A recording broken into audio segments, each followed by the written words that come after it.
Sir, visiting classmates, Visual Group 1 at ang presentation po namin ito nakalakay sa Molecular Activity.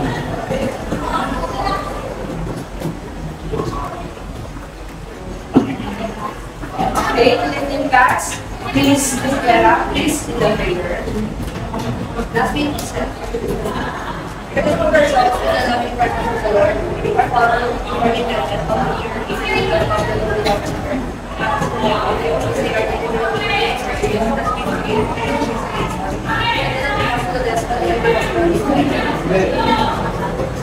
Okay, class, please sit there.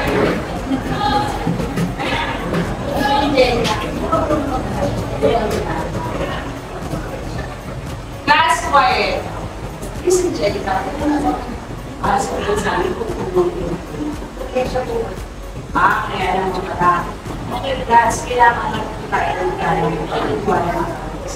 Yes, Nag-i-recommend ko nga pala kayo tungkol sa ating project na ang submission sa kanya since I gave you na enough time practice. Okay? Yes, ma'am. With Grace, ikaw matutulong tayo sa project. Kailangan natin natin yun. Kung sa akin natin yan, sabi ko kayo mag-practice. Kasi sabi ko practice ang mga training. Sorry guys, hindi ko nakasabi. Sa baka sinabi na try. Pwede naman hindi kami naman simple. Baka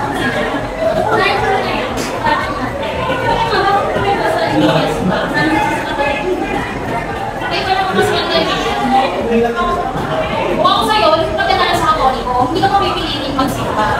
Maganda naman talaga sa Katoliko, di ba? Oo, Wala kayong maganda sa pwede ko okay, class. Pag-iwanan natin ng tayo bukas. Pwede ito tayo.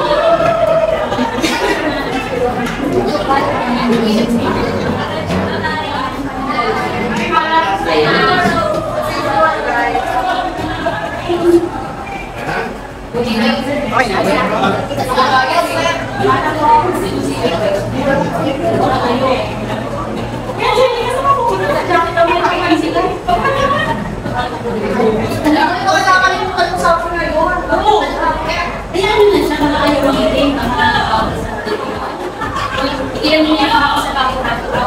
Para na kumain na tayo. Uy, kaya lang kasama ko!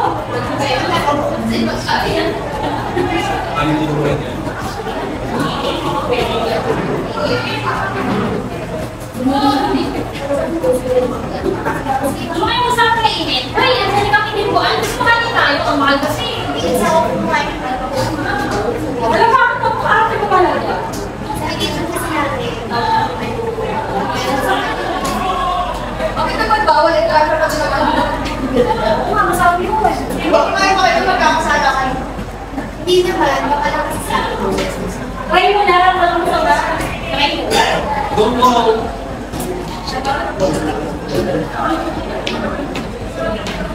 Morning! Morning na!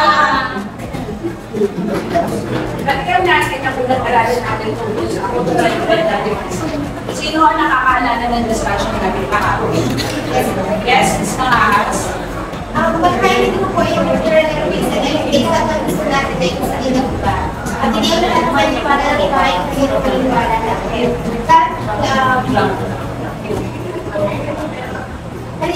Pero dahil sa paniwala at paniwala natin, tapos ay matutulong iwala yung naiiba sa atin. Dahil may magkakataon na yung akala natin nagkakaroon ng iba sa iba.